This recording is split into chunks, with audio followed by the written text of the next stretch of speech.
And welcome back mga kasambahay to Doctors on TV.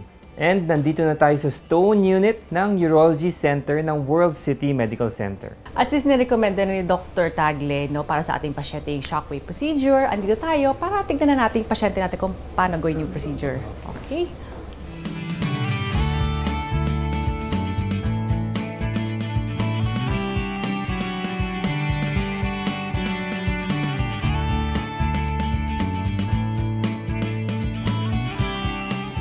So hello, good morning Doc. Good morning! Kamusta yung pasyente natin si Ryan? Okay naman, we're preparing the patient for ESWL.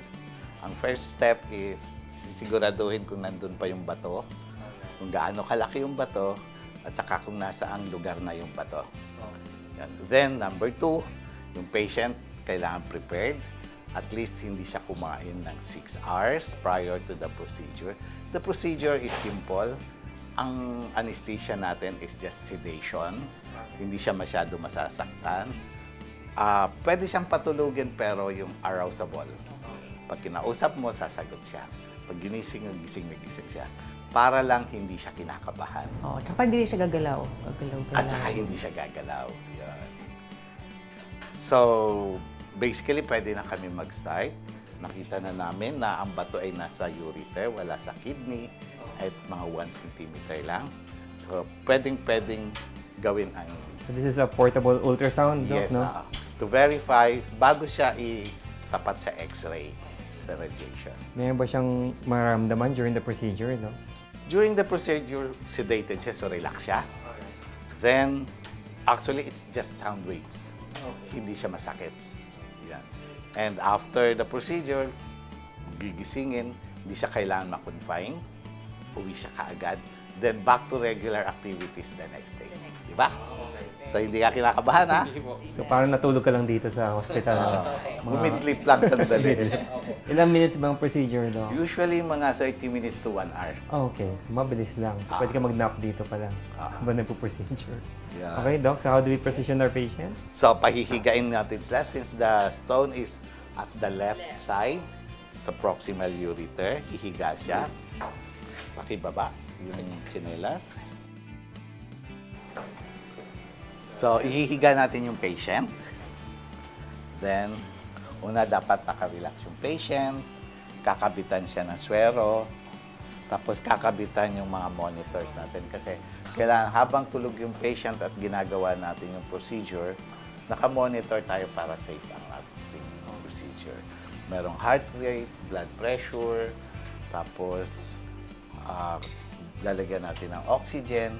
And para relax siya, meron siyang sounds. Wow, okay. Okay. So, Doc, paano ba itong machine na to? Saan ba manggagaling yung shockwave natin? Ang shockwave manggagaling dito sa generator. Tapos, meron siyang coupling mechanism. Dapat dadaan ang sounds sa water. Tapos ito, merong gel para magta-transmit naman ang sound sa skin. Then, sa katawan natin, siyempre may fluids. So, dire-diretso ang fluids. Diretso sa kidney. Tapos, nakatarget doon sa stone. Pag tumama ang sound waves sa stone, dalawang sound waves, mababasag mo yun. Mabablast. Kaya yung ibang organs around the area, wala naman effect. Wala. Kaya safe siya and mabilis ang effect. Okay. So, we can proceed. Ito na, i-prepare na natin yung patient. Meron tayong kasamang anesthesiologist, si Dr. Joel Cruz. Siya ang magbabantay sa patient habang pinapatulog natin. Siya po ang magmamanage natin. Siguro, sir, we can start the procedure already. Okay? So, doon na tayo sa monitor at magtatago tayo sa radiation. So, if nakafocus na, kailangan nandito tayo sa loob ng protective shield for the radiation. Then, start mo na ang dito tayo nakamonitor. Yan lang ang sound. So, malakas pala talaga, no? Oo. Shockwave talaga. Pati ako na-shock. Sure. Yan. So, nakatarget tayo doon sa location ng bato. Alright. And later on, makikita natin na kakalat yung bato at makakadaan na yung dye. Oh. So, nakikita natin talagang real time na nawawala yung bato. Dok, kailangan nila nakasedate ang patient kasi malakas pala talaga.